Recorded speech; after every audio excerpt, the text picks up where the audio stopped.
정치권이 주목하는 여론조사 결과 여론을 움직이는 이슈와 민심의 향방을 재미있게 분석하고 살펴봅니다. 여론 오락관 몇 대 몇. 오늘도 이은영 휴먼앤데이터 소장 나와주셨고요. 안녕하세요. 안녕하세요. 반갑습니다. 네, 반갑습니다. 신인규 정당 바로 세우기 정바세인가요? 대표 함께합니다. 어서 오십시오. 네, 안녕하세요. 정바세의 신인규입니다. 네, 보통 우리 코너가 이은영 소장과 이상민 크리에이터로 많이 진행을 했었거든요. 네. 아, 그렇습니까? 네, 그때마다 뭐 빵빵 터졌었어요. 이상민 크리에이터 뭐 완전히 또 성대모사 때문에. 아, 제가 분발하도록 하겠고요. 제가 네. 이상민 크리에이터보다는 더 잘할 수 있는 게 많이 있을 겁니다. 그래요? 네. 신인규 대표가 지금 그냥 가능한 성대모사가 있을까요?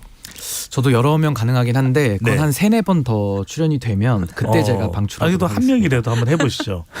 뭐 잘하지 않아도 좋으니까 우리 지금 청취율 조사 기간이라 그만 좀 괴롭히십시오. 누군지 아시겠습니까? 네, 최근에 감은 왔어요. 네, 욕설 감은 논란이 왔어요. 있었던 분인데 네. 죄송합니다. 예, 점심에 도저히 지금 제가 종잡을 수가 없는데요. 알겠습니다. 자, 아찔합니다. 네. 자, 강서구청장 보궐선거 지금 가장 중요하다고 봐야 될 것 같은데 먼저 이 소장님 네. 역대급 사전 투표율 진짜 현재 투표율을 보면은 또 그렇게 역대급 투표율이 최종적으로 나올 것 같지는 않습니다. 네. 사전 투표율은 상당히 뜨거웠는데 현재 진행되는 투표를 보면은 아주 또 최종 투표율은 역대급 같지는 않다. 역대급인 사전 투표율. 그런데 네. 최종 투표율은 그렇지 않은 지금의 현상. 어디에 원인이 있다고 볼 수 있을까요? 일단은 이제 하실 분들은 이게 평일이다 보니까 네. 그리고 이 구청장 선거가 사실 이 정도까지 사전 투표율이 높은 것도 되게 이례적인 거죠. 워낙 이제 전국 단위 선거처럼 돼버려서 그래서 제가 볼 때는 하실 분들은 이미 이제 연휴 낀 주말 낀 시간에 다 했고 오늘은 이제 그 지역에서의 뭐 소상공인이시라거나 주부님들이시거나 이런 분들이 지금 하시지 않을까 어르신들. 네. 그래서 그래도 상당히 제가 보기엔 이거 높은 수준인 것 같아요. 지금 1시 지금 사전 투표율 더한 투표율이 35.9% 나왔거든요. 그래서 이 정도면은 지금 1시간당 1%포인트씩 상승한다. 그리고 이제 제가 좀 이렇게 보니까 패턴이 점심 전후에 한 조금 많이 하시고 이제 마감하기 직전에 또 조금 많이 하시고. 마감 현상이라고 해서 또 네. 6시부터 오늘은 8시까지 투표가 8시까지. 됩니다. 예. 그래서 그때가 한 2% 정도 또 한 그 많이 하면 3%까지인데 3%까지 하면 진짜 길게 줄 서야 돼서 예. 그래서 이 정도면은 지금부터 이제 한 7시간 1%씩 더하면 한 40대 초반. 최종 투표는 40%대 이제 초반 예상하시고 네, 네. 자, 누가 이길 것으로 그냥 이거는 어디까지나 예측이고 이은영 소장님 의견이니까요. 네. 전망하시는지요? 일단 투표율이 높으면 야당이 유리하다라는 게 보통 이제 우리 정치권에 많이 알려져 있는 네. 속설인데 특히 이제 이번의 경우는 김태우 전 구청장 때문에 보궐선거가 일어났는데 그분이 다시 또 후보로 나왔다는 점에서 그래서 이제 유권자를 좀 무시하는 거냐 이런 여론이 지역에 조금 있는 것 같아요. 근데 조금 최종 투표 결과 개표 결과를 지켜봐야 되겠지만 그 같은 후보를 낸 것 자체가 좀 페인이지 않았을까. 예. 진교훈 후보 쪽에 뭐 이건 어디까지나 이제 예상이니까. 예측 의견이니까요. 네. 근데 결과는 알 수가 없습니다. 그렇죠. 근데 진교훈 후보가 그 명탐정 홈즈하고 캐릭터 만들어 갖고 막 돌리더라고요. 그러니까 네. 약간 얼굴이 좀 명탐정 홈즈 닮았나 봐요. 친근한 인상.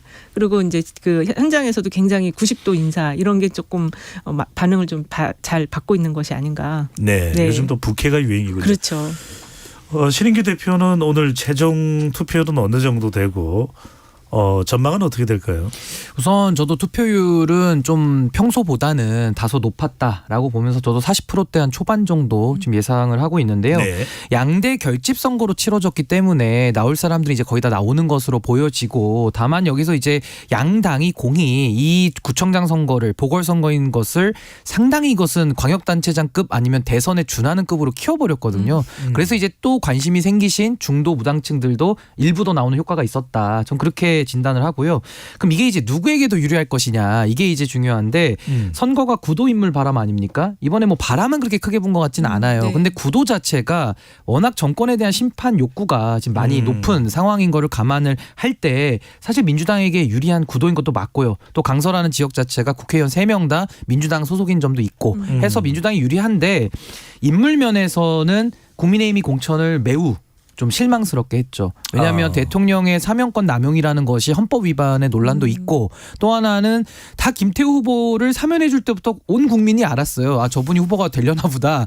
근데 진짜 후보가 됐거든요. 그렇죠. 그러니까 이것은 당의 자율성이 전혀 없다. 그러니까 반대로 말하면 윤석열 대통령이 지금 공천까지도 좌우하는 거 아니냐 이런 의심까지 낳고 있기 때문에 저는 구도 인물 면에서 국민의힘이 이것은 너무나도 불리한 선거다. 근데 그 불리한 면을 스스로 자초했다. 전 그렇게 봅니다. 근데 이해가 안 되는 게 왜 불리한 선거를 자초하는 것인지 주변에서도 아마 조언을 많이 해줬을 것 같은데 이해가 도저히 안 돼요. 네. 네. 그래서 아직까지 이제 뭐 선거 결과가 나오진 않았으니까 어떨지는 모릅니다. 자, 그런데 어떤 결과가 나오든 간에 이번 강서구청장 보궐선거가 총선에는 어떤 영향을 주게 될까요? 우선은 총선 전에 수도권의 민심이 중요한데 거의 마지막 모의고사 같은 상황 아니겠습니까? 그래서 매우 중요한 이 결과 지표가 될 거고요. 아마 뭐 누가 이기든지 간에 당에 미칠 영향은 매우 크다. 저는 이렇게 봅니다. 근데 영향은 큰데 그것이 당의 그런 뭐 자율성이나 이런 것들을 회복되는 방향으로 갈 것이냐, 전 그렇게 보진 않습니다. 그래서 저는 이번에 이 선거 결과에 따라서 만약에 민주당이 승리를 하게 되면은 뭐 이재명 대표 체제가 더 공고화되는 것이고, 만약에 패배를 하면 이재명 대표는 거의 뭐 정계 은퇴에 준하는 책임을 져야 될 것이고, 국민의힘 같은 경우는 거의 이기려면은 지금 저는 뭐 단체로 지금 금식 기도를 해야 될 상황 아니냐, 매우 간절하게 지금 해야 될 상황으로 보이는데 네, 그만큼 간절해야 선거는 이길 수 있다, 그런 의미인 거죠. 어려운 상황이죠. 네. 어려운 상황인데 만약에 졌을 때는 저는 이제 김기현 대표 체제는 상당한 이제 그 압박에 시달릴 수밖에 없다. 근데 저는 여기서 김기현 대표 체제가 그럼 과연 흔들릴 것이냐, 뭐 물러날 비대위 것이냐. 이야기도 거론은 되더라고요. 예, 저는 근데 그렇게 갈 것 같지는 않습니다. 지금 이 패배에 대해서 뭐 선관위 이슈라든지 여러 가지 부정선거 논란을 지금도 불을 지피고 있기 때문에 이것은 패배 시나리오를 대비한 사전의 복선 같은 거다라는 생각이 좀 들거든요. 그래서 이 부분에 대해서는 충격은 좀 받겠지만은 그것이 책임으로 연결돼서 지도부 변화나 이런 것까지 저는 가져오기는 어려워 보입니다. 결과가 어떻든 간에 뭐 국민의힘의 비대위 이야기는 그건 아닐 것이다. 아니 근데 실제 이제 권영세 의원님께서 이제 비대위는 안 간다 이렇게 얘기하셨는데, 이렇게 되면은 지금 2020년 완전 데자뷰예요. 그때 황교안 대표께서 나중에 가서 이제 선거 부정 이슈를 계속 제기를 하셨잖아요. 지금도 그런 상황으로 가면 김기현 대표께서 이제 선거 부정 이슈를 또 이야기하실 수도 있는데, 두 분 다 판사시잖아요. 판사 출신이죠. 황교안 네, 네. 총리는 이제 검사 출신이죠. 검사 출신. 그러니까 권영세 의원은 검사. 전 검사 출신입니다. 네, 그래서 법조인 분들께서 이렇게 선거의 부정과 관련한 거를 전면적으로 내걸고 나온다면 이거는 좀 되게 심각한 우리 사회에 대한 신뢰가 무너지지 않을까 이런 생각이 바로 그 들어요. 이야기 해볼까요? 지금 이제 국정원이 역대 선거에서 지난 뭐 문재인 정부 때의 선거를 주로 이야기하는 것으로 보입니다. 사전투표를 비롯한 투표 시스템과 개표 결과에 대한 조작, 해킹 가능성을 이야기를 했습니다. 이게 지금 선거가 지금 강서구청장 보궐선거 끝나지도 않았는데, 네. 자, 이 이야기가 나오고 있고, 실제 그러면은 선거관리위원회가 손쓰지도 못하는 그런 지금 기술적인 결함이 있다, 이렇게 봐야 될까요? 어떻게 봐야 될까요? 일단 이게 국정원하고 중앙선관위하고 키사라고 그래서 인터넷진흥원 세 군데 정부기관이 같이 조사를 한 거예요. 네. 지난 7월 17일부터 9월 22일까지 6,400대, 중앙선관위는 선거 관련 컴퓨터 6,400대 중에서 317대 5% 조사를 했는데, 일단 이제 그 내부 전상망이 외부 전상망과 이게 관리가 좀 분리돼서 돼야 되는데 그렇지 않고 해킹이 될 수 있다. 그리고 투표한 사람을 투표 안 한 사람으로 바꿔가지고 만들 수 있다. 다시 투표를 두 번 할 수 있게, 중복 투표할 수 있게 한다라고 이제 지금 제시를 해서 보완이 필요하다라는 의견인데, 사실 이제 인터넷이다 보니까 담당자들이 있거든요. 근데 이제 그 담당자들이 이거를 투표한 사람을 다시 중복 투표하게 하려면 바꿔놓고 알려줘야 되거든요. 그러면 어떻게 뭐 전화를 하든 카톡을 하든 그게 다 흔적이 남고, 이미 그 접근을 하면은 쿠키라고 그래서 흔적이 남게 돼 있잖아요. 근데 과연 이게 가능할까? 마음 먹고 하려면 할 수 있는데 누가 굳이 이렇게까지 하려고 할까? 저는 그래서 점검은 필요하고 보완은 해야 되겠지만 이번 선거에 이 이야기를 꺼내는 건 좀 실책이 될 수 있겠다. 기술적 결함은 있을 수 있지만 그렇다고 해서 그것이 내부 인력까지 동원돼서 조작이 되거나 그렇지는 않을 사안으로 보이는데 라는 설명을 지금 이현영 소장이 했거든요. 그렇다면 국정원은 왜 이 발표를 아주 적극적으로 하게 되는 배경이 뭐 있는 걸까요? 우선은 저도 그렇지 않길 바라는데 네. 그 의도를 좀 추측해 보자면은 지금 뭐 정부 여당이나 국정 기조와 발을 맞추는 거 아닌가 싶은데요. 그것이 뭐냐면은 처음에는 윤석열 정부 들어와서 언론에 대해서 편향성 시비를 많이 걸었었죠. 그 다음에 최근에는 뭐 다음 사태도 있었습니다만은 뭐 특정 국가에 지지가 많이 몰린다 이래서 맞아요. 여론 조작 이슈까지 나왔고 맞아요. 지금은 황교안 총리가 아주 그 메인으로 밀던 부정선거 이슈까지 지금 올라타는 그러니까 네. 언론과 여론과 선관위까지 조작이라는 프레임을 짜서 본인들의 지금 이 패배에 대한 두려움 내지는 패배 위험성을 분산시키려는 거 아니냐. 국민의힘에서는 그래서 수개표로 해야 된다는 이야기까지 나옵니다. 뭐 수개표도 좋고 다 좋은데요. 제도 보완을 위해서 뭐 다 검토해 볼 수 있는 건데 제가 드리고 싶은 말씀은 뭐냐면은 결국 사람이 하는 일이다 보니까 어느 영역이든 다 부실의 가능성은 존재하고 그 부실을 최소화하기 위해서 노력할 필요는 당연히 있습니다만은 지금 이것을 선거 부정으로 가게 되면 얘기가 다르거든요. 부정이라는 게 뭐냐면은 우리 공직선거법에 보면은 242조, 243조, 246조예요. 다 선거 부정에 대한 죄들이 명시돼 있어요. 어떤 죄 같은 경우는 3년 이상의 유기징역에 처하는 조항도 있습니다. 그러니까 이 선거 부정이라는 것은 엄벌에 처하는 거기 때문에 지금처럼 뭉뚱그려서 조작이다 이렇게 얘기하면 안 되고요. 누가 언제 어떻게 조작을 했는지를 밝혀서 그 사람을 처벌을 해야 되는 것이죠. 근데 그것이 아니고 과거 윤석열 대통령이 이권 카르텔이라고 묘하게 표현해가지고 모두를 잠재적 범죄자 취급하는 그러면서 범죄자가 드러나지는 않는 정치적 구호에 머무르는 경우가 많았거든요. 네. 이 선거 부정 이슈도 부실이면은 관리해서 메꿔야 되고요. 만약 부정이다라고 하면은 지금 가만히 있어서 안 됩니다. 그 부정의 주체를 색출해서 이건 완전히 처벌을 해야 되는 거거든요. 그래서 저는 이 부분에 대해서는 정치적 구호로 쓰는 것이 아니라 이것은 사법의 영역이기 때문에 매우 신중하고 매우 조심해야 된다. 저는 그렇게 봅니다. 그런데 이제 중앙선관위가 지금 이 국정원 자료 때문에 발끈하고 나섰는데 사실 지난 지방선거 때 보면 조금 중앙선관위의 선거 관리에 대해서 국민적인 의구심이 좀 있긴 있었던 적이 있잖아요. 그래서 그뭐 속구리 투표도 투표 있었고 논란이 있었고 또 뭐 선거 이슈는 아닙니다만 네. 또 채용 관련된 바정으로 맞아요. 중앙선관위의 네. 신뢰와 위신이 상당히 또 맞습니다. 추락한 그런 경우가 있었어요. 예, 그래서 이번 기회를 통해서 그걸 조금 더 강화하고 법적인 것도 조금 형량을 더 강화하는 것도 방법이고 원래 우리나라가 이 선거 관리 굉장히 잘한다고 해서 수출도 하는 나라였거든요.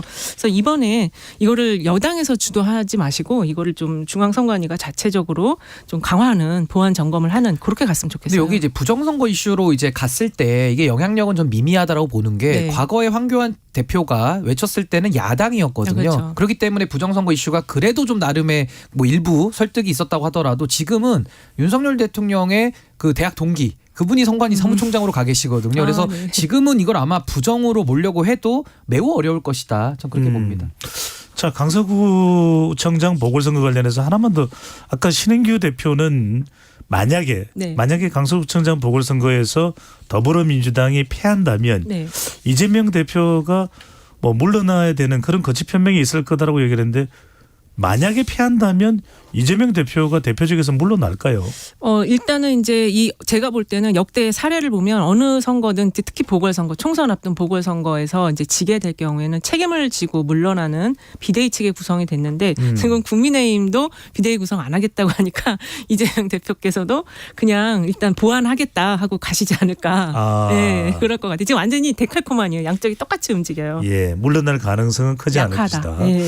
자, 내년 총선 이야기하는데 본격적으로 또 윤석열 대통령 지지율을 한번 짚어보겠습니다. 내년 총선이 대선의 연장전이다. 네. 윤석열 대통령과 이재명 대표의 또 다른 대선이다 이야기가 나오는데 오늘 소개되는 모든 조사는 중앙선거여론조사 심의위원회 홈페이지에서 확인 가능합니다. 대통령 지지율부터 한번 짚어볼까요? 네, 리얼미터가 에너지경제신문에 의뢰해서 지난 4일에서 6일 전국 18세 이상 1,508명을 대상으로 조사했어요. 조금 표본을 많이 했는데 네. 긍정평가가 37.7%, 부정평가가 59.8%로 지난 조사 대비 긍정평가는 1.7%포인트 상승했고 부정은 1.3%포인트 하락을 했고요. RN서치가 CBS 노컷뉴스 의뢰로 진행한 조사에서도 거의 엇비슷한 결과가 지금 나왔거든요. 날짜가 어떻게 되나요? RN서치는 10월 4일에서 6일 1,009명 대상으로 조사했고 긍정평가가 38.9%, 부정평가가 58.8%가 나왔습니다. 그래서 네. 지난 조사 대비 이제 이게 좀 패턴은 약간 다르긴 했지만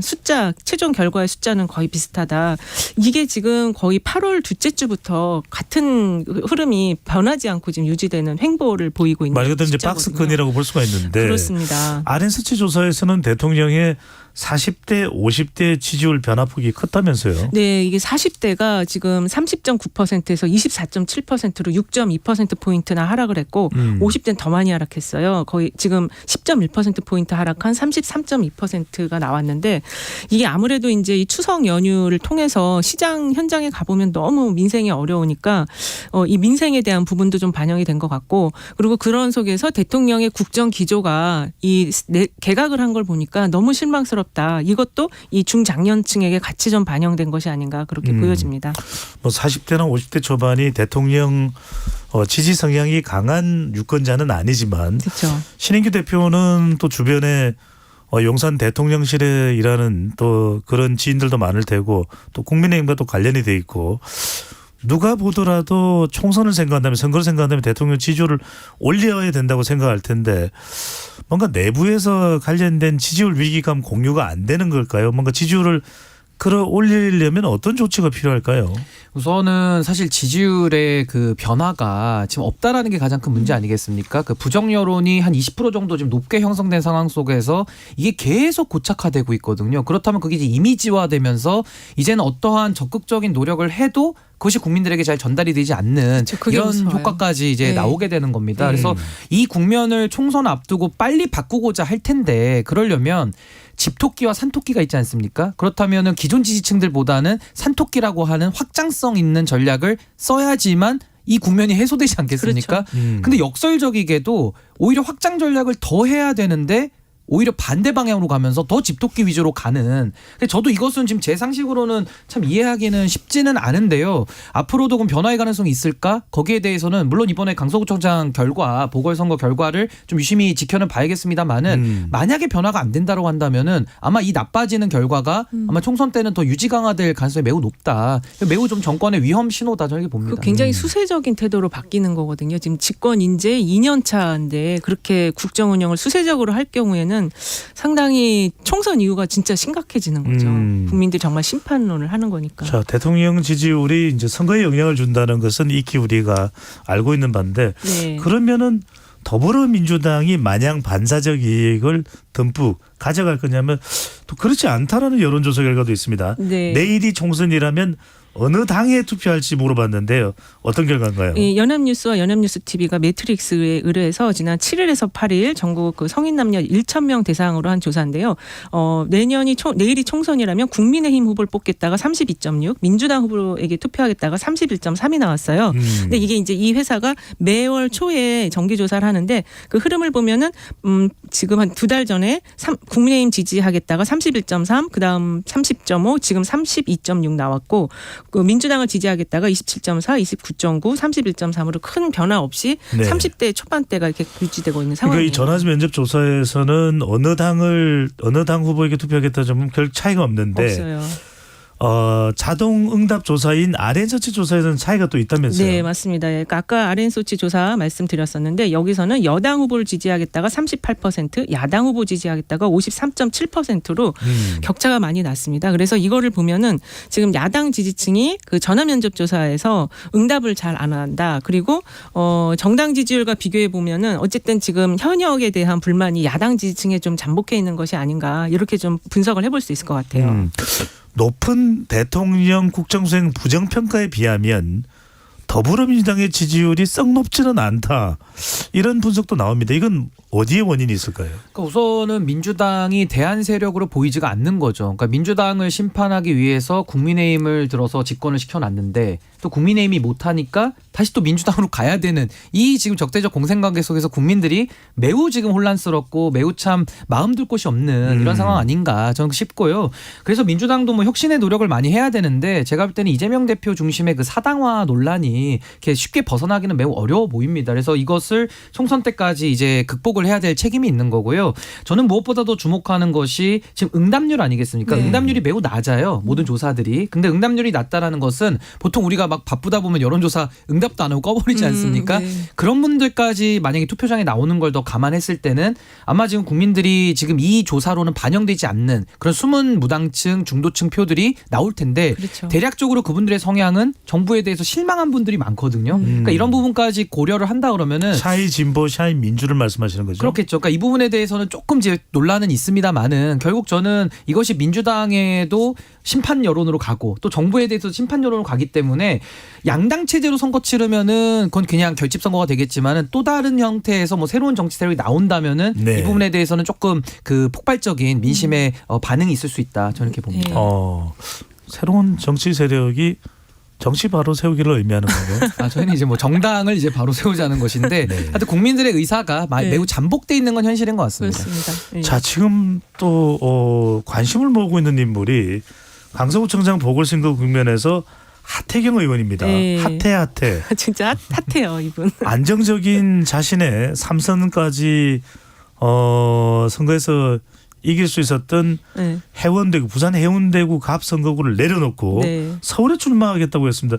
아니 이렇게 되면 상당히 내년 총선에 교체론이 이제 달아오를 수밖에 없는데 네. 새로운 얼굴을 원하는 분들이 많다. 이런 유권자 조사 결과가 있네요. 네, 연합뉴스가 아까 말씀드린 연합뉴스 TV와 매트릭스에 의뢰한 조사에 따르면은 지금 내년 총선에 지역의 의원이 다시 출마한다면 어떻게 하겠는가 하는 질문에 다른 인물을 뽑겠다가 53.3%, 현역 의원을 뽑겠다가 27.7%, 잘 모르겠다가 19.0%가 나왔어요. 거의 두 배 가까이. 네, 2배 가까이 많네요. 다른 인물을 네. 뽑겠다. 근데 여기서 중요한 게 이제 40대가 이 다른 인물을 뽑겠다가 제일 높습니다. 61.6% 나왔고요. 호남과 충청 지역에서도 60%대가 나왔어요. 지금 20, 30대도 다른 인물 뽑겠다가 50%대 초반이 나와서 새로운 인물에 대한 좀 신선한 인물을 원하는 그 흐름이 굉장히 지금 크게 잡혀 있다. 이렇게 볼 수 있을 것 같아요. 네. 신인규 대표는 뭐 정당 바로 세우기 이야기를 하고 있는데 사실 정당을 혁신하는 일에 중요한 게 공천권일 것 같은데 자, 상당히 우리 국민들의 교체 요구 비율은 높습니다. 이 조사에서는 방금 소개드렸던 조사에서는 광주 전라에서도 3명 중 2명 정도는 교체하자. 대전, 세종, 충청도 10명 중에서 6명 이상이고 TK나 PK도 뭐 적지 않은 비율입니다. 자, 이 각 당별로 이 텃밭이라고 하는 지역, 뭐 영남 그리고 이제 더불어민주당은 혼합이 될 텐데 적어도 얼마 이상은 교체해야 된다고 보십니까?